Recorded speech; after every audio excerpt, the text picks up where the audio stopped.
Well, hello everyone. My name is Passek, FlyFish Fanatic. Welcome to my tying bench. Today we're going to tie a nice, simple little, really small little damselfly.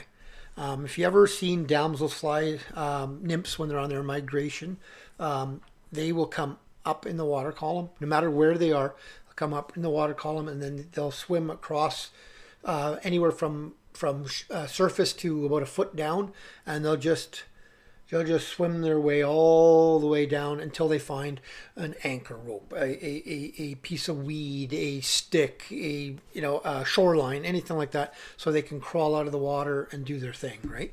So damsels will swim right under that surface. So I like tying a either completely unweighted and on a floating line and just have that right below the surface, or on a maybe sink tip and have that maybe down to 6 inches, and at the very most I'll use a type 1 sink and have it down that 3-4 feet. But I like keeping them in that first 12 inches of water, and I always like stripping them towards shore. So I'll plant myself in the weeds or towards the shore, cast away and strip towards shore.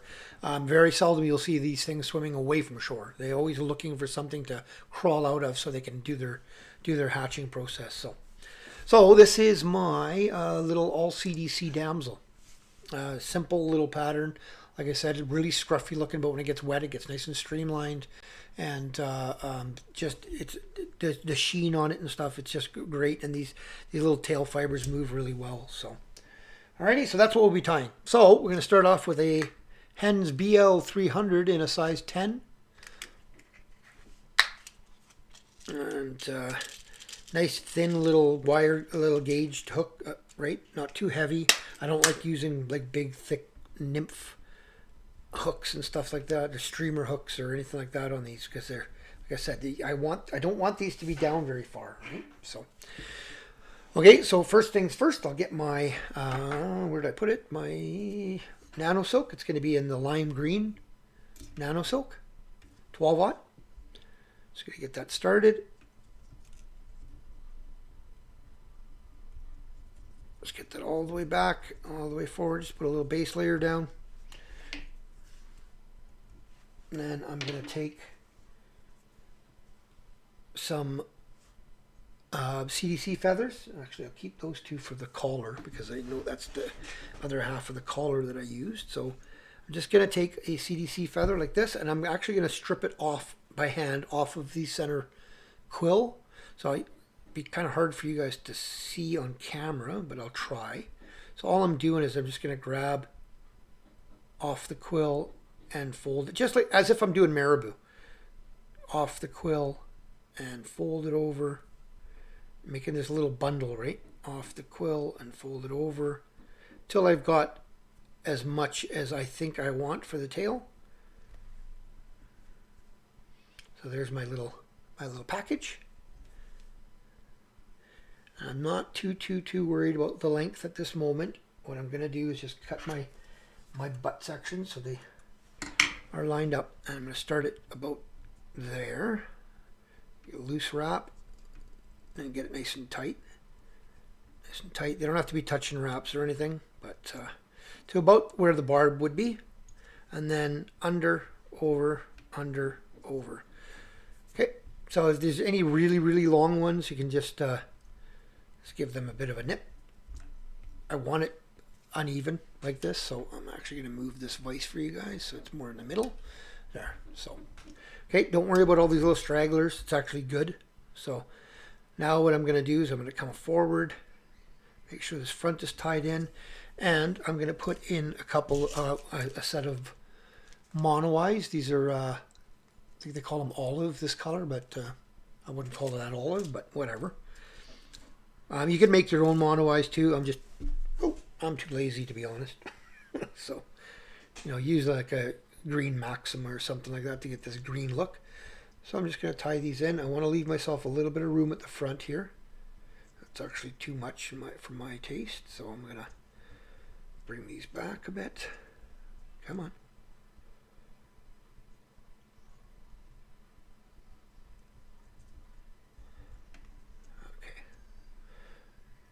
Little buggers, got it all tangled up. So But I just want to make sure that I have enough room for my CDC feathers here, so I may have to, there we go, popped right off.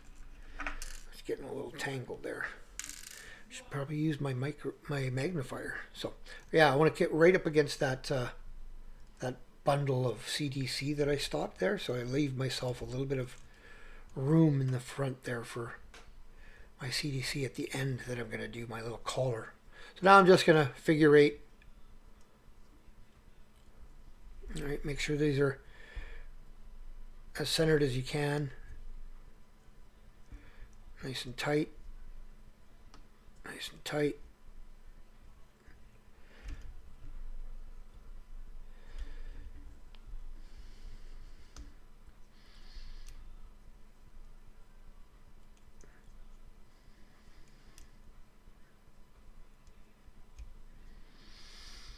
Okay, now I'm going to come back. Now I could, if I really wanted to, add like a small silver wire or green wire or something like that, just to help hold on the CDC, but that's not what I'm gonna. I don't like doing that. Like I said, I don't want any weight on this. The less weight, the better.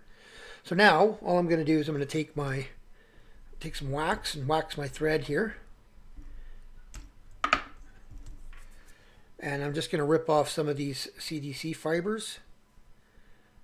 Just this can be, you can actually use like these are actually my junk fibers, the leftovers, right, that I've got. So I've just taken that and I'm going to dub this on. Dub it on nice and thin. If you want to make it a little bit thicker, make it thicker at the front end. But other than that, you want it really thin. You just want to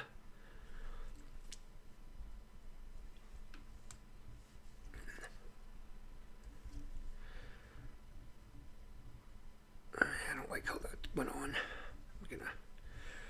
Beauty of doing anything like this, you can always take it off. I don't like that. Didn't like those CDC fibers, they weren't sticking right. Put a little bit more wax on. Do that again. So again, I'll just take some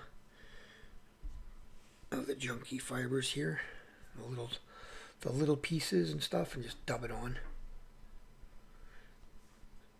That's why this is the exact reason I tell you guys that you know, to keep your little fibers and stuff like that if you've got somewhere to be able to store it, because this is why right here is this type of reason for these little types of flies, right? So now again, really thin.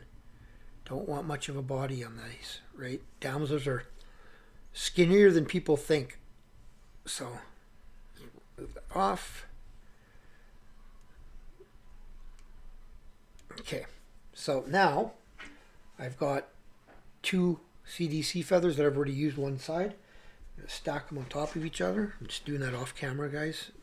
It's just easier for me down here on the table. And then once they're stacked, I'll grab them with my material clip. I'll get them in properly. And then I'll just cut off the stems. And this is the point where you can cut them as long or short as you want, right? So I can make them longer or shorter fibers, depending. So I'm just going to counterclockwise spin to flatten my thread so I can split thread. I like using split thread technique for this. Just, again, less bulk. Right? Instead of doing a dubbing loop. Oh, I should probably get my magnifier. I'm blind. Actually, let's stop and see if I've overspun it. I have.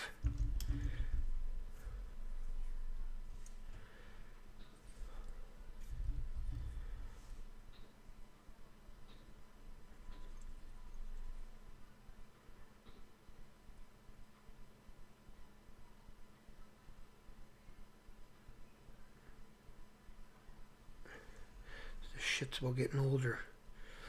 And I haven't got new glasses in the last few years, so it's time. So, split thread. Finally. In she goes. So I'm going to take that back out, move my magnifier out of the way because that's actually making it more difficult for me to see. Grab on, just make sure that these butt sections are, you don't want them too big. Make sure you hold nice and tight onto that thread until it's spun and grabbed it. There we go. So now it's grabbed it quite well. So now I can really work it and give it a good spin up. Again, I want a really good spin here because I want that CDC to really be held on to, right? I don't want it to be ripped out.